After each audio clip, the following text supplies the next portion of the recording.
mural of the goose over in Bohemia Park, and I'm really happy with my hat, so I can highly recommend them. Back. Thank you. So, and that reminds me of the very first thing.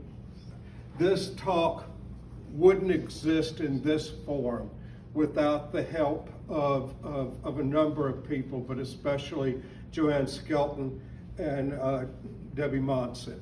And, you know, in town here, they're like top 2 researchers in the community. You know, I think everybody would say, yeah. And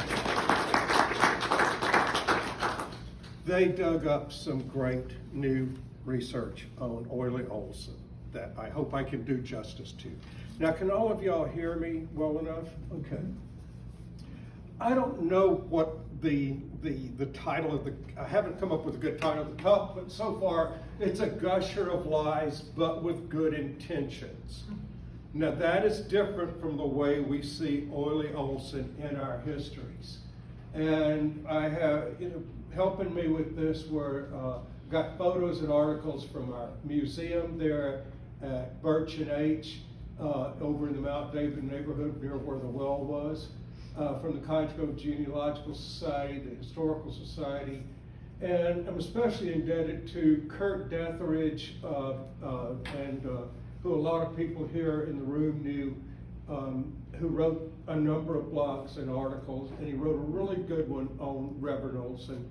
Gordon Grable started it in Golden Was the Past, and his is an extensive one. And then I found an article by Peggy McCall, but it doesn't say what publication it was in or the date, but that has some real good information. So people ask me, because I'm kind of known for doing edgy, sometimes embarrassing stories, why tell an embarrassing story again? It is real history that happens to real people, and we're coming up in November on the 100th anniversary of the drilling of that oil well. And so right now is the period when the community was just reaching a fever pitch about this. I do want to stimulate more research. I don't think we have all the facts on Oily Olson yet, and there's a lot to this man. There was a really big injustice committed on this town, and there's some heroes in it too. Whenever you got villains, you got heroes. And there is humor in here, but I don't want to tell a funny story, and I certainly don't want to stereotype or put down ministers as Reverend Dr. Olson was a minister all of his life. Most ministers do a lot of great work, and interestingly enough, I found that fairly true of Reverend Olson. But he's either the biggest liar, bar none, that I've ever heard of, or else he's a real genius. And did he have good intentions? And the big question for me, where is the money? Now, the 2 articles I've already mentioned, Golden Was the Past, Wildcat Judas. And Kurt Detheridge is a case of, I have not learned how to pronounce that word yet, P-A-R-S-K. Anyway, that's the fear of Friday the 13th. So let's find out who really was the Reverend Oily Olson. Was he a respected church minister, or was he a hustler, a Judas betraying, the people of Cottage Grove and others? Did he believe what he was saying? And how did he get away? Was he ever arrested? Now, all of our local histories, and there's only 3 of them that really go into this, and articles in the Sentinel, say that he was arrested, spent time in jail, maybe in Washington State, possibly in Canada. We'll answer that question because our histories may be wrong. Debbie Monsif and me and Joanne, we found no evidence he was ever arrested, no evidence he was ever in jail, and he's like Cottage Grove's biggest joke. He's like a cartoon character now in the stories, but I'm not sure he should be. This is a far more complex man than I ever thought I was dealing with. So this is a share of stock that was sold here in Cottage Grove for the oil well. This stock was owned by Benny Hubbell's father, and some of y'all in here know Mr. Hubbell. He was our neighbor in Cottage Grove when Karen and I first got married. And the town saint, we've got a little park and a monument dedicated to him at the time, yeah. And a realtor, local respected realtor, Tom Aubrey, he sold the stock for Reverend Olson. And the state of Oregon, and I've seen a couple of different figures because he had more than one oil well, authorized at least $300,000 worth of stock to be sold. And according to the state of Oregon, about $250,000 of worth of stock was sold. Now, how much money is that today?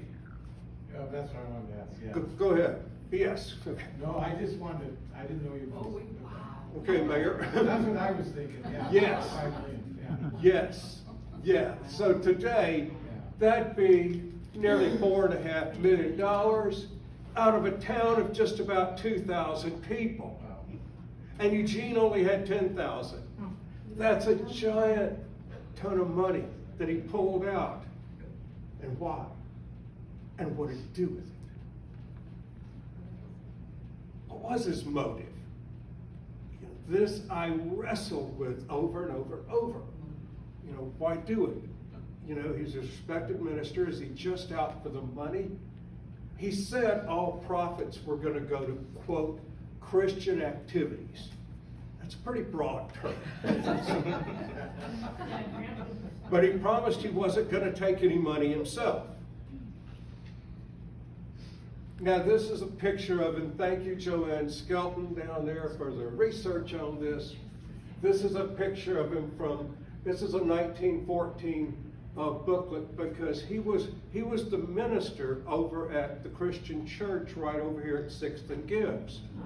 And he was there, I have the years, he was there just a couple of years, but he was a very young man, and he had come from Minnesota.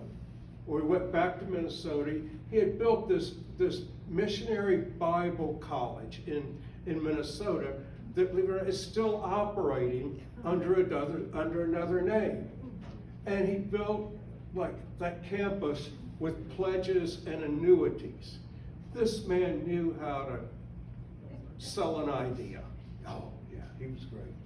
Now, October 1900, here he is. He's being sent from Eugene Divinity School to Windling. That was a logging town near Marcola.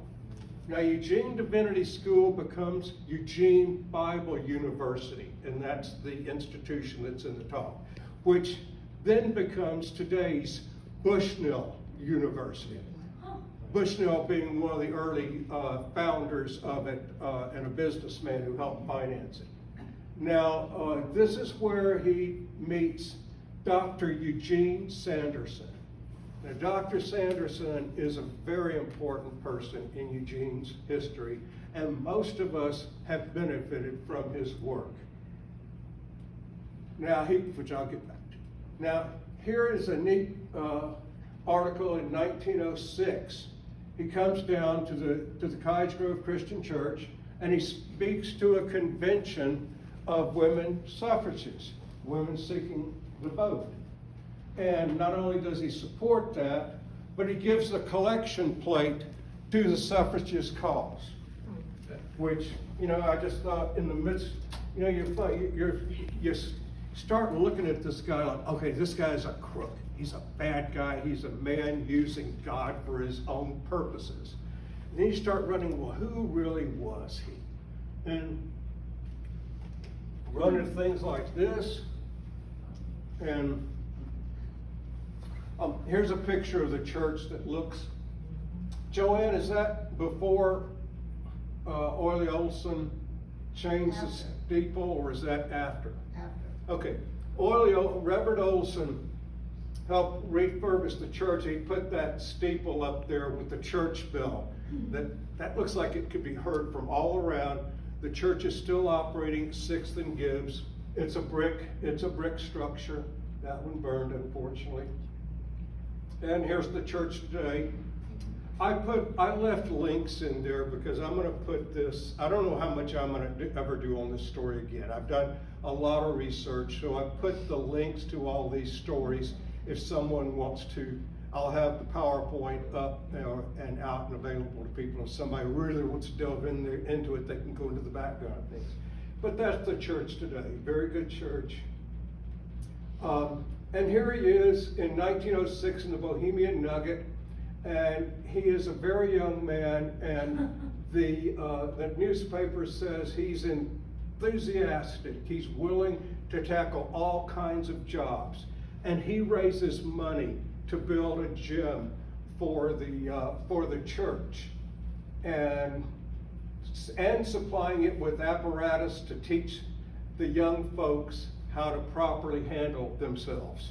I guess that's boxing or self-defense or something, but he built a gym for the church over there. So by the time he was raising money for the oil well, he had already had a lot of experience in raising money for causes. And in this community, here we are in 1906. Now in 1907, Reverend Olson leaves the church, and we have Reverend Elkins coming in. And here's a newspaper article, far left over here, that has a whole list of his accomplishments, Reverend Olson's accomplishments while he was at the Christian church there.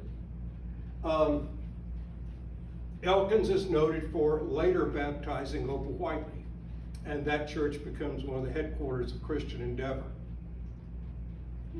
Now, to set the stage for when we are and what's going on, this is the Roaring '20s, and it's not a stretch for people to have wondered if there could be oil in Cottage Grove, because people everywhere were looking for oil.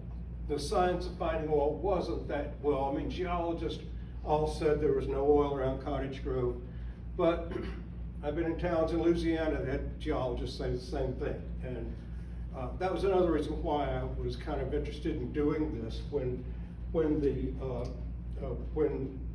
we were deciding about topics with the Historical Society, and that this was the 100th anniversary of the well came up.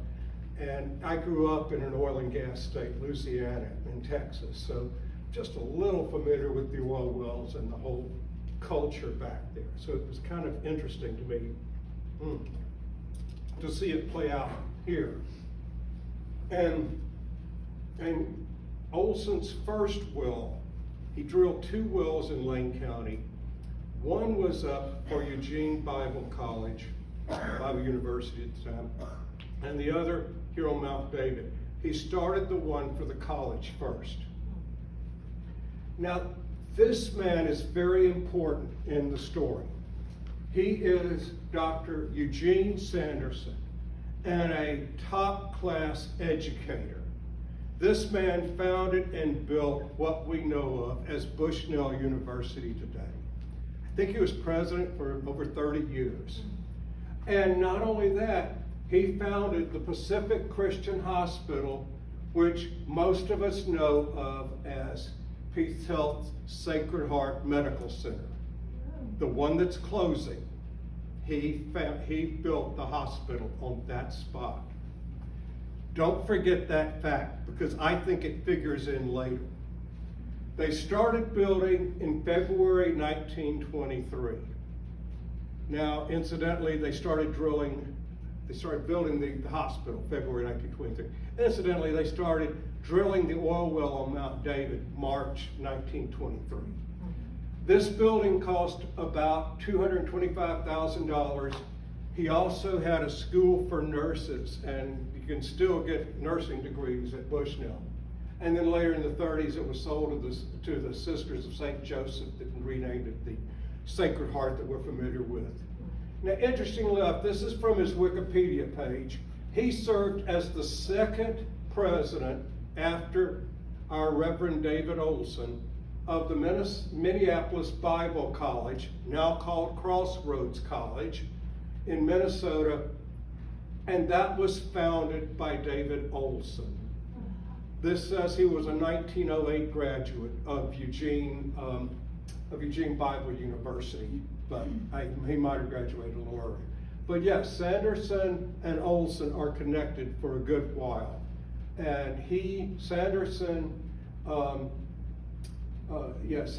the second president of the college that Olson founded. And that's one in the midst of, after reading the histories and Golden was a past, I read an article that said that he had a college in Minnesota. And I'd already seen so many lies the man has told.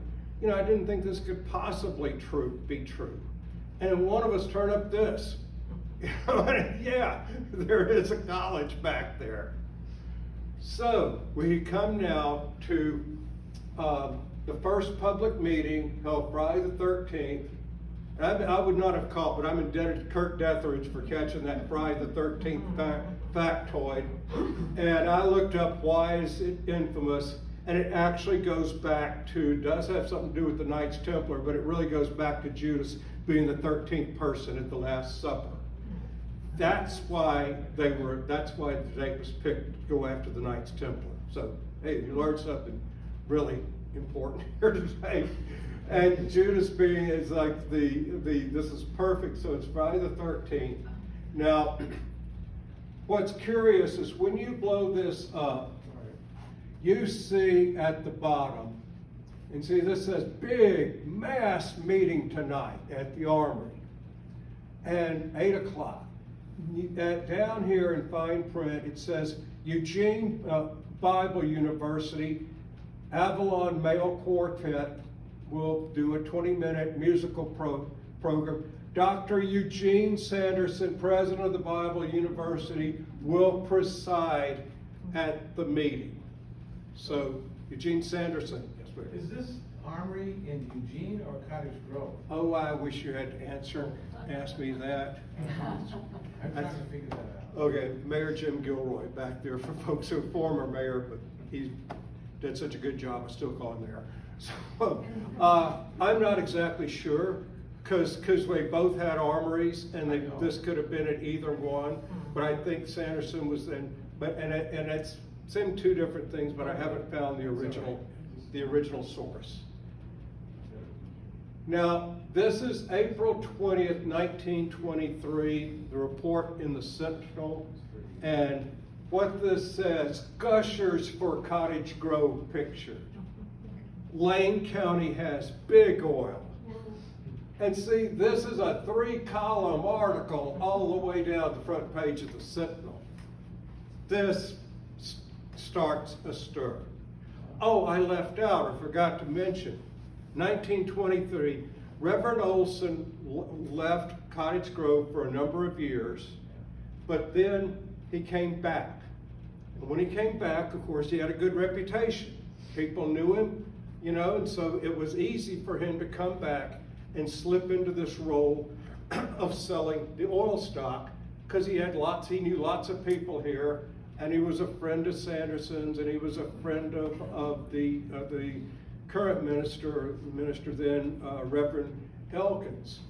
And this article is just amazing. There's the link where you can read the whole thing, but he says he spent many nights on our hills locating oil wells with weird machines that have never failed. Never. And he makes the strangest of promotion addresses. And he says in that address, he says in that address that he can have oil flowing into Cottage Grove within a year. And this is going to do great things for the town. Now, I've actually been around this kind of thing before, down in Louisiana in 2008, when the natural gas went up to $15 a million cubic foot, and oil went over $100 a barrel, and there was a mania for leasing properties in my area. And it's amazing how the idea of quick money that you don't have to work for, that grabs you. And just for comparison, one of the, people have called the people of Cottage Grove, kind of stupid, backward, gullible, for falling for this. But no, people fell for this kind of thing all over the place. And it's that human desire to get rich quick and do a real good deed at the same time. Now, he says oil's going to flow within a year, and he's got these great machines. Now, interestingly enough, and I think this becomes very important, Olson says he doesn't need the money. He's got lots of money from his oil wells in California and Minnesota, which is no oil in Minnesota, but in California especially. Reverend Olson claimed to have discovered some of the big fields of oil with these weird machines that he invented. And he says he doesn't need the money, he just wants to help the community, and that Cottage Grove is the last place in the world he's going to make any promises he couldn't keep. Good people, you must know that about him. So, yeah, oil's going to flow within a year. And it sounds so good. And he knows what he's talking about when it comes to oil. He isn't just babbling. He knows a little bit about oil. This is a little more on the same article. He says he's located 100 oil wells in Cottage Grove. Now, let's say somebody today did that, said there really is oil here. The Reverend was essentially right. It's just very, very deep. And all we have to do is get on city property like Middlefield Golf Course and build a fracking well. And we frack Middlefield Golf Course. Or we could frack back Mount David. But let's say someone came to this happened in Louisiana, where cities owned parks, and they now have oil wells and gas wells producing in the park. And it was the most interesting thing to watch. And I have friends in the oil business down there, and if this talk inspires you that you want to be in the oil business, see me privately. I get a little commission, but I only do use that commission for historical activities. Now, he claims that these 8 weird instruments he has have found all the big oil fields, and he's offering a money-back guarantee. That's written on the back of the stock, by the way. It's not signed, but it's on the back of the stock, money-back guarantee, 8% interest if they don't hit oil. What can you lose?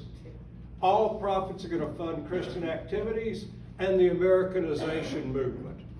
Now, this is interesting. The Americanization movement was both an organization and a general mass movement at the time after World War I to bring the new immigrants into the American way. It was the idea of the melting pot, and he was very big on it. Reverend Olson was the child of Swedish immigrants. His wife was an immigrant from Sweden. So it meant a lot to him, and I really believe he was very active in that, and for all the right reasons at the time. Now here's an eyewitness account from the spring 1995 Lane County Historian by Claire Cooley. That's where I got the graphic. And it says, he describes the several machines and that he invented to find oil. Occasionally people would ask him, Reverend, why don't you just sell these fabulous machines you have and just retire rich? He says, oh, I like to help people. And if I sell them shares in the oil well, then I can help them. Yeah, I've heard that kind of thing before.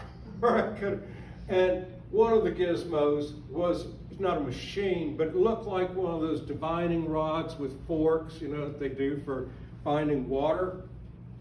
And it had copper antenna, and he said it always pointed to oil. He said his car could drive over a piece of oil property at 40 miles an hour and know it had oil there. Now, the U of O Emerald gets all this story, and the Eugene oil well is already going, it's already being drilled. And they really make fun of Oily Olson. It's the first time that the word oily is put to his name. It is a good ear rhyme. And the first one story is, oh, oily old hocus pocus.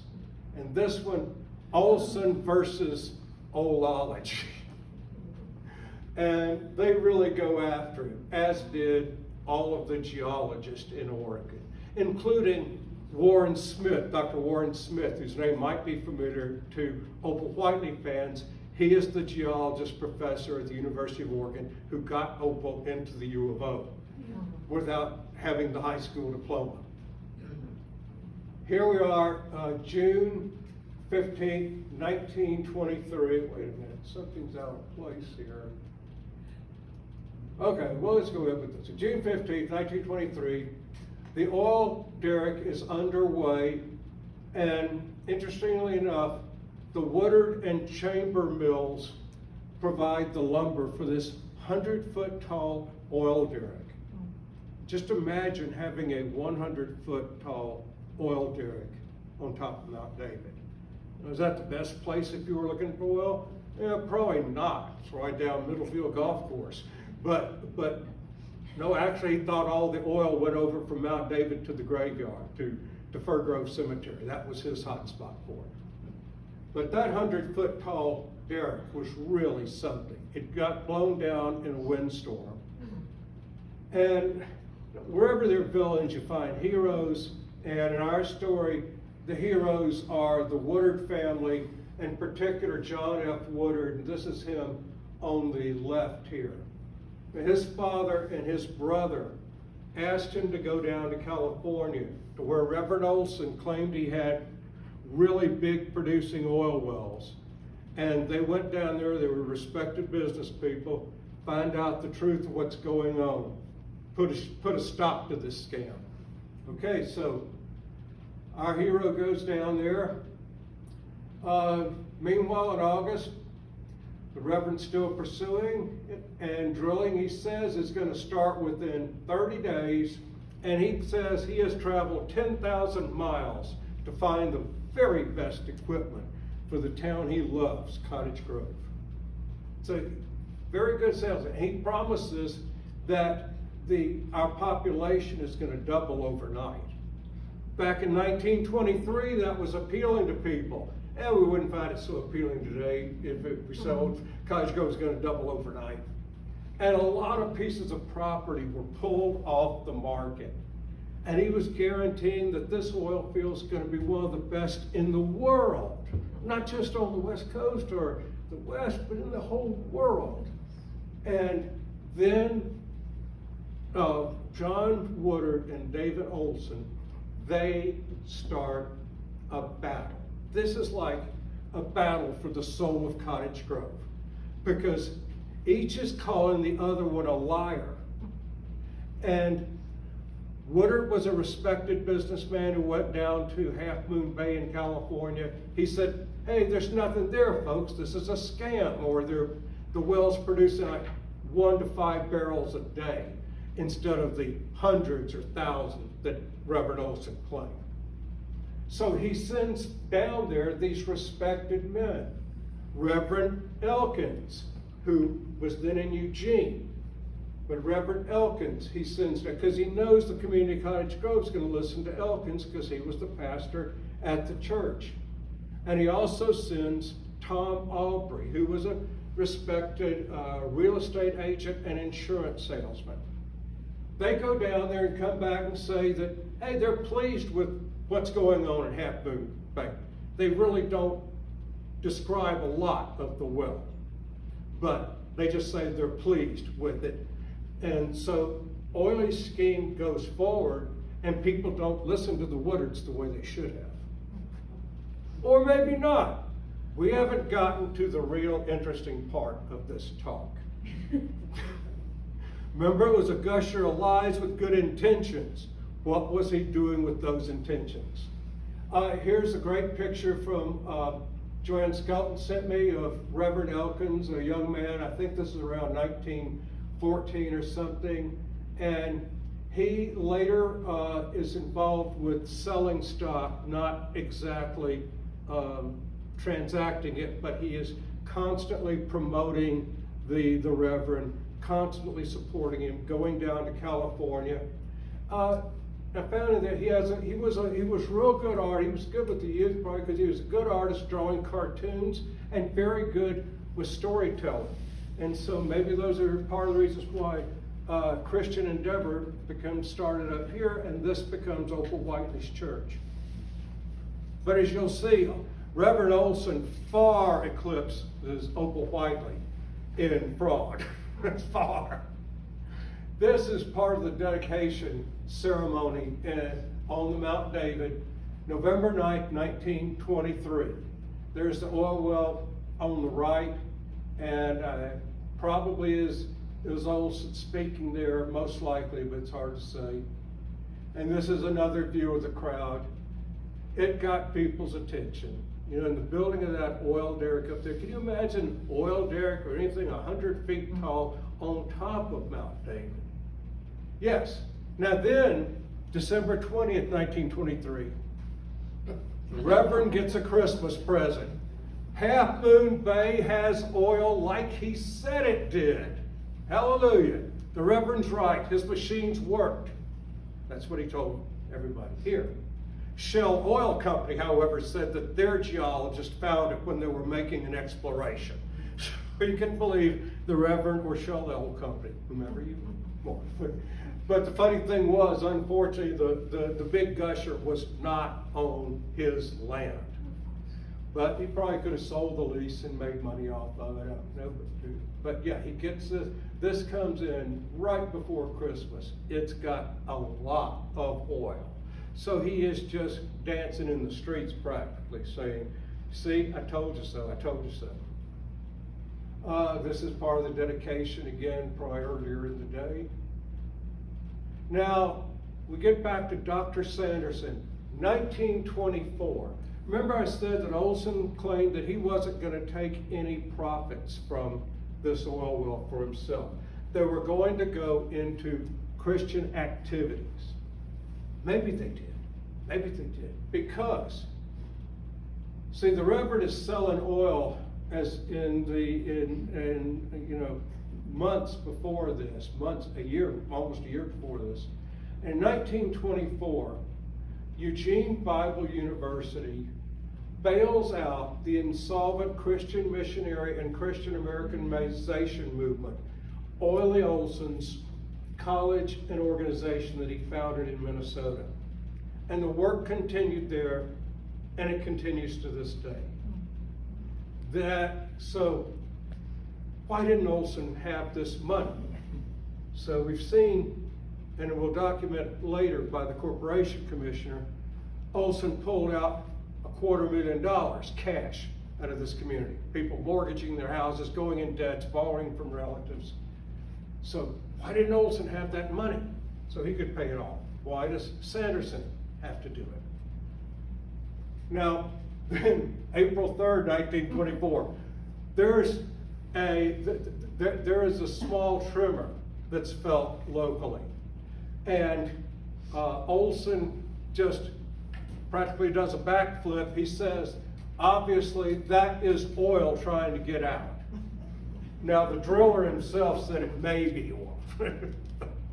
Oil does not work like that.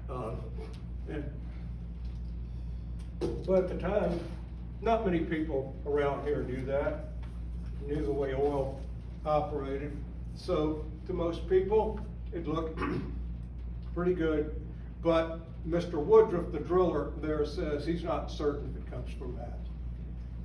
And then Olson expands his efforts. He goes down to, because he said the whole Willamette Valley and all of Oregon is a great oil field. So he goes down to Drain, place name Drain, water drains, oil drains, gotta be oil right there. And he goes Sutherland.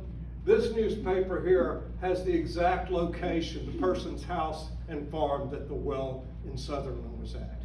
And who knows, Holly Turpin lives in, our president lives in Drain, and maybe her house is where Olson was going to drill for a while. You might have oil underneath that house. Now, but time passes, and they're not hitting oil. Things aren't progressive, and the shareholders have a meeting, and they're nervous. Olson really reassures him. He always is able to come up with a new line, and this time he says that all the major oil companies know of this oil, but they're keeping it secret from themselves because they don't want you to profit it. Come with me, you will profit from it. He used that line in other places. Yeah. So now at this point, looks like he's the baddest guy around. He's manipulating former parishioners who know him, who believe he's telling the truth, and he's getting a lot of money out of them. Those shares of stock, and they did break them down, but I think they started like $1,000 for one share of stock. So that's a lot of money for most people at the time. And then he gets another lucky break. In Eugene, they say a gas formation is struck at the at Mount David. Oh, he's in Cottage Grove. Sorry, that a gas formation has been struck, and he's just elated because he says that oil invariably follows gas. Yeah, not true, but it sounded good. And by the way, I learned that there's different kinds of gas in the ground. There's what they call vegetable gas, which he was hitting just a lot of old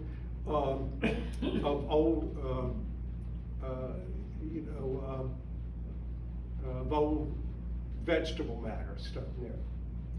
Then by 2 years later, 2 years after it starts, the drilling and the money slow down. And he buys a big full-page advertisement in the Sentinel with all the reasons why. This whole page, all the reasons why Lane County and the Willamette Valley has oil. Now, some of these are just great. But the number one, there are gushers all around Oregon. Why not here? Canada has gushers, Alaska has gushers, California has gushers. Do you think God would have left out Oregon? No. We've got oil here. Those major companies, they know it, and they're just not telling us. And we know that oil flows downhill from the North Pole, so we are on that route. And the Willamette Valley, oil comes down valleys. And and he claims these top geologists agree with him. There's not a single Oregon geologist that agreed with him. And Lane County has fossil beds. Oil is found at fossil beds. That had happened in Southern California. So when we were kids, older people, they told us that oil was found around fossils still. Not necessarily true. Might be, but not necessarily. So, I'm gonna go a little deeper in here. He has these geologists, these great geologists testify. Oh, and because of our slopes, because we are in a fairly tight valley geologically, oil's more likely to flow down here. And we've got fossil beds, and this great geologist testify, and he would always throw out people and references, these geologists. And so one of the things I'd like to see happen with this story that I probably won't get to is trace back those geologists and see if they really had connection with Reverend Olson. Opal Whiteley had a number of people that she claimed supported her book, The Fairyland Around Us. And for years, people didn't believe it. Then with a lot of research, it's been proven, all these famous people did get a copy of The Fairyland Around Us. They did write Opal Whiteley a letter. I think it was Teddy Roosevelt's last letter he wrote in his life was to Opal Whiteley. So gushers could come at any minute. That's what the judge, so you better buy that. If you haven't bought stock yet, you better buy it now. Because once that gusher comes in, you will not have a chance. So same thing was said down in Louisiana, where I grew up. And then, hey, we have Easter at 1925. Oil is struck at the Eugene well. And he says big dividends are going to be paid. Big dividends are going to be paid. And I always like to see what else is on a page of an article I'm looking for. And here is a great one. The hatless, the women in the Christian church over here made national news, however it was at the time, for going hatless at Easter. Something had come up, and the men insisted on all the women wearing the hats, which is customary for women at that time in church anyway. But they were determined to defy the men, and it brought nationwide fame and attention to the church for a little bit. So yeah, that's kind of another piece of history, because that was a time when women kept hats on in the church.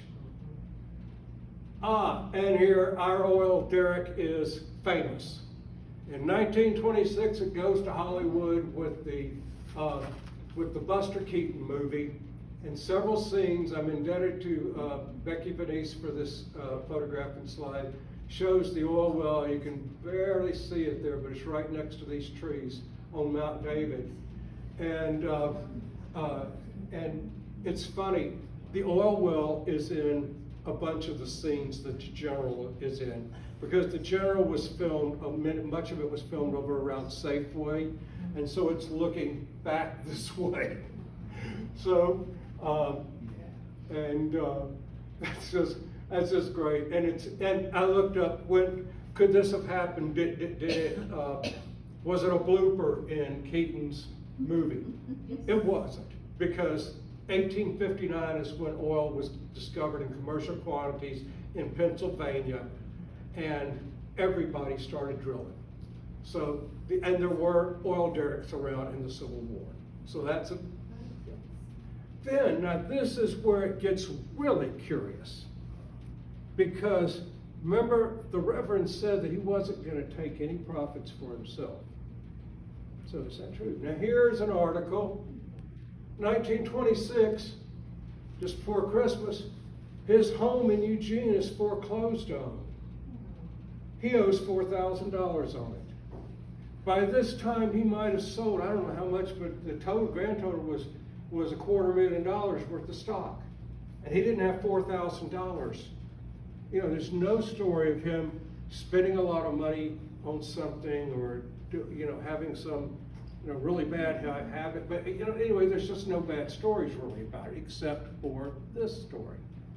So what happened to all that money if he didn't take it for himself? And this, to me, is pretty good evidence that he didn't. What happened to it? Did it go to Christian activities? We're going to get to that.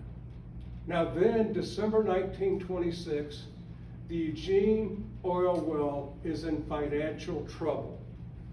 Now this comes from an article by Peggy McCall. I think it was in the Sentinel, but unfortunately, where they usually would have the master or the date wasn't on this, and it doesn't say, but it was in the Historical Society archives, so I bet it's the Sentinel. But it's written by Peggy McCall. It is a long 3-page article, and it's excellent. It gets into things that we haven't seen in any place else, like this little factoid that Dr. Sanderson of the Eugene Bible University, university owns 92,000 shares in this oil well. And the article says most of it donated. I don't know how Peggy McCall found it. Maybe she found an article that the three of us didn't find. Yeah. Do you know who Peggy McCall is? I can tell you if you don't. Please do. Yeah. So, Peggy McCall was the mother of Pat Patterson. Oh, many of you know Pat. Sure. He recently died a couple years ago now. But she was the head of PR for Universal Studios in California. and his wife Pat got involved with the Little Rascals, and he ended up being part of Shirley Temple's birthday party, all that kind of stuff. Anyway, she was connected through journalism and all the work that she did. She died in Riverview Terrace from smoke inhalation from a fire in her apartment. She smoked. Anyway, the only thing I wanted to say about Peggy Pye, I had a chance to meet and spend time with her. She was a brilliant woman who had all this knowledge of a history, and she used it in Cottage Grove for the time that she was here, evidently through this article. This is the best single article about Oily Olson that there is. Yes, ma'am. Was the Register Guard active at this time? Yes, they were. Yes, they were. Could it have been because they're referring to the Sentinel's big articles? I mean, maybe the Register Guard. You'd be, until I think the 50s, and I could be a little off on this, 10 years or so, the Register Guard didn't cover this well very much. And it didn't at the time, you know, because it may be embarrassing to a fledgling or a college that Eugene Bible University had a very good reputation. You know, stuff that hurt this story hurt them too. And don't forget they're working to build a hospital. So it's on file with but thank you very much, Jim Gilroy, for that information about Peggy McCall. And now I remember the story. Right. I didn't remember it before. You know what year that would have been that the fire happened, or about? It would have been in the 80s, I think. Okay. I was working at Pacific Power with Pat when she died. Okay. Yeah. So, now the pastor, he's all over the West. Deborah Monson dug up, I mean, every place she looked, he was around there. Like he said, he claimed he traveled thousands of miles looking for things, and he really apparently did. Here he is in Medicine Lake, Montana in 1928, and the oil well drilling, it hasn't completely ended. It's pretty much ended, but he has dropped the being called a pastor, and now he's calling himself a geologist. And not only a geologist, a paleontologist, and a mineralologist. So here's a lecture he gives in Montana.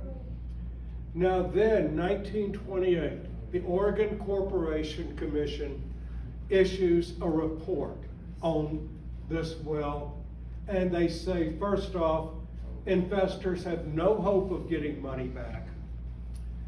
He said the $250,000 figure comes from the state of Oregon. I think it was actually more, because I think there probably were a number of people who were too embarrassed to go forward with it when they already knew pretty well there wasn't any hope. I mean, now and then, if you invest in an oil well, everybody knows that's speculation, and it's not, yeah. So he's in this article, it says that Oily is continuing to operate in Montana and Wyoming. The Eugene well stopped at 3,600 feet. So pretty extensive. Now here in 1929, early 1929, just after that, okay, this article, September 28, 1929, this man was brazen, or else he had, God behind him or something, because he comes back to the area. Now, where I'm from in Louisiana, and you do that after what just transpired, you probably get shot or run back out of town.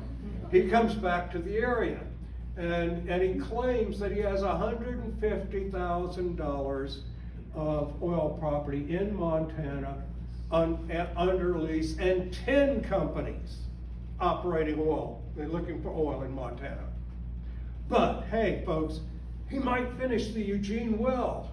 The oil's still there. It's not going anyplace. So he might finish that Eugene well if he's given a chance. So he stays in Eugene till the mid-30s when he moves down to Southern California. Oh, here's a great article, 1928. This is from Montana. One of his gizmos, he called it the doodle bug oil locator. And there's no real good pictures of what these 8 machines look like. But this one was called the Doodle Bug, and he said that his instruments are absolutely infallible. They never fail. And the reason why they're not sold, or anyway, geologists don't come around to use them, is because they've been told that they'll lose their jobs if they come looking at these instruments. He did say that to people. Here he is, 1929. He's a paleontologist, geologist, and evangelist. And he is speaking on a big topic at the time, evolution. This was just after the Scopes monkey trial and evolution and what we were going to teach it in school. And he's building himself as all of these, and he says he's been endorsed by people everywhere. And at one place, Olson claims he'd been endorsed by the Vice President, the Secretary of the Interior, I think the Secretary of the Treasury, numerous big famous people. But did he know him? I don't know. That's another thing. It's too easy just to dismiss that. And he traveled all over the place. So I've learned you don't dismiss what Ole Olson says, even if it sounds outlandish.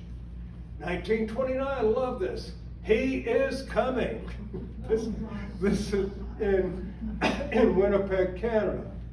And this is where he gets into he's endorsed by, I should have written it down, but there's a list of people that he says he's endorsed by, and he's speaking, and he says that he has degrees as a pastor, geologist, paleontologist, mineralogist, lecturing on it. Now, different town, Spokane, same scam though. Get this. He has really refined what he did in Cottage Grove. This is 1930. And let me ask you, would you risk $1 to make 100? Yeah. Okay, then get in on this oil well. This is a sure thing. It was probably a much better chance of hitting oil in Montana than it was Cottage Grove. But I say, your big chance is here. And he calls himself here an eminent oil geologist. You can't afford to pass this up. And interestingly, in the 1930 census, Joanne Skelton found that he calls himself a geologist in that census. 1936, he's in Spokane, man's all over, and he says you will strike oil at a depth of 2,762 feet.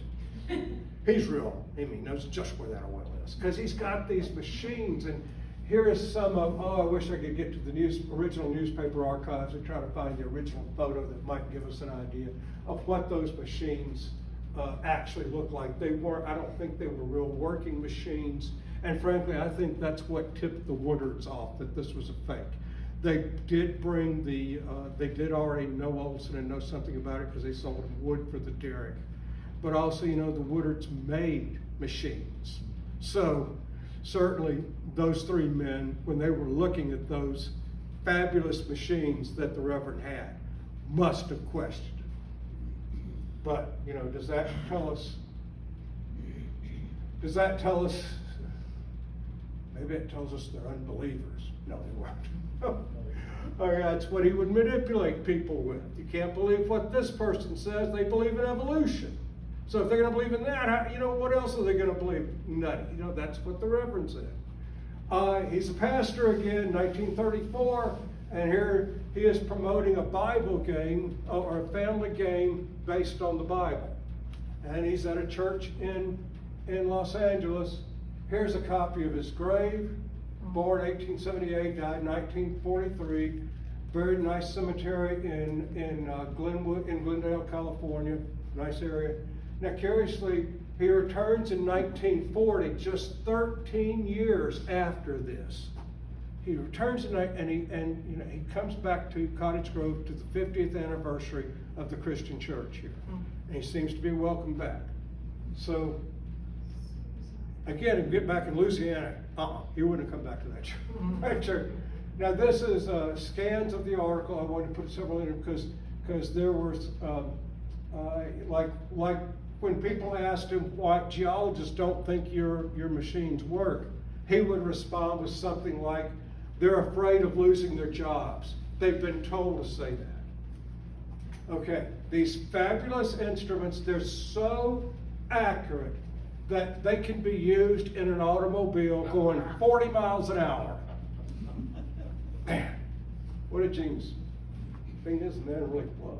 So, and one of them is a forked rod that looks like a gander's neck, and he uses 3 of them most of the time that check the other 2, but he's never failed to find a well. And all these top eminent geologists, they know of this, and they back him up. And these are the other 2 pages of Peggy McCall's article.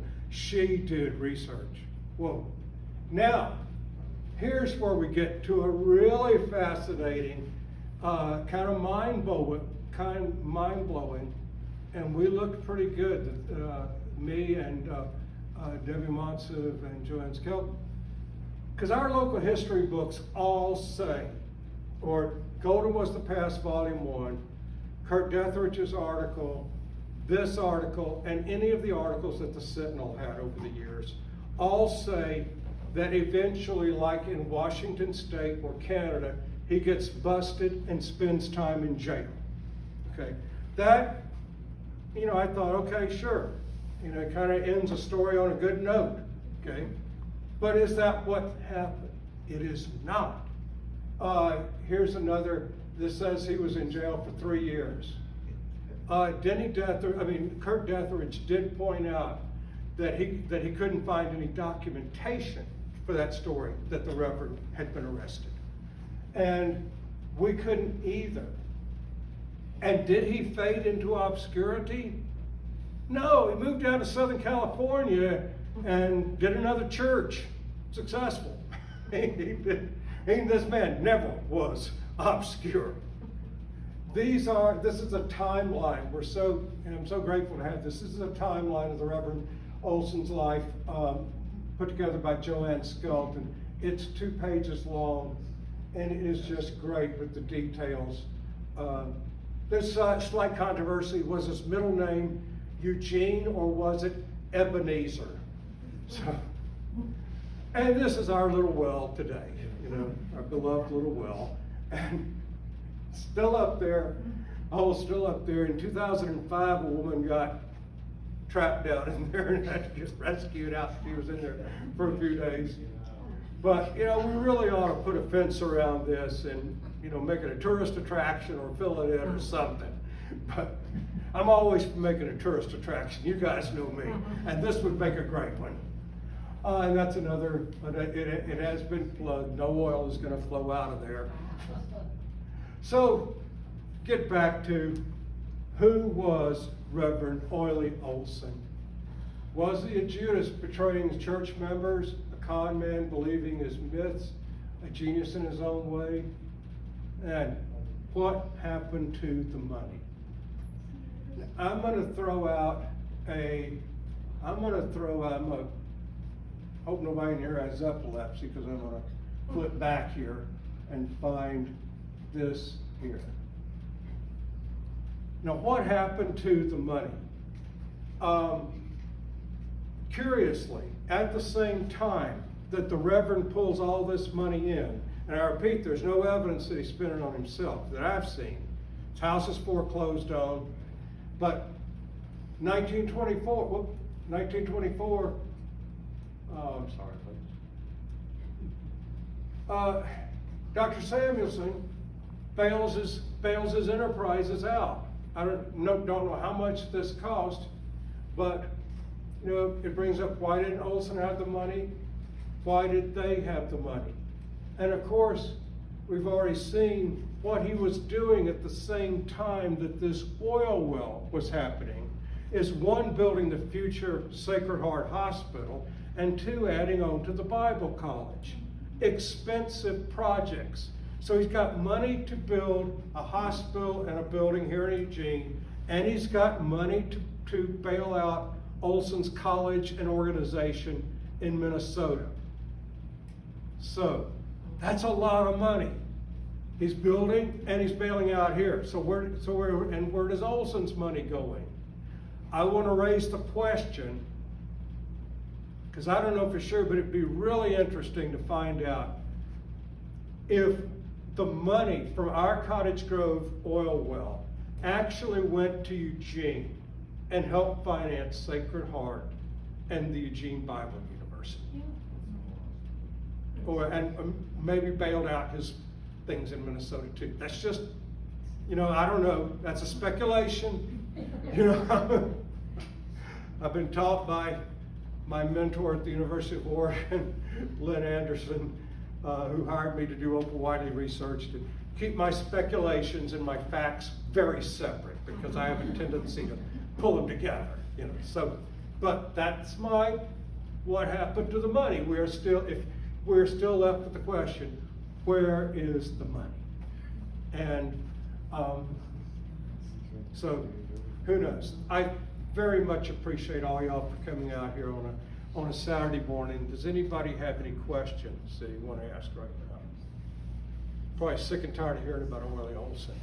Yes, Jennifer Ferezbeck. I'm wondering if there were financials kept back then at the university as well as the hospital, looking at donations and the whatnot. Probably so, because maybe so because, both of them have unbroken histories. So they probably do, but I don't know. You got some projects. Yeah. We could drill down and frack Orly Olson all day. Let me tell you, there's a lot still to drill down on Orly Olson, a lot.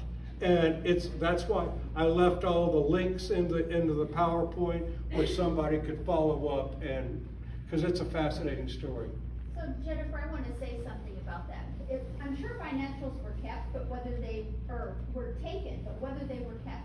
So I'm going to tell a story. In 2004 or 5, I was asked to come into the office at Peace Health by the administrative assistant.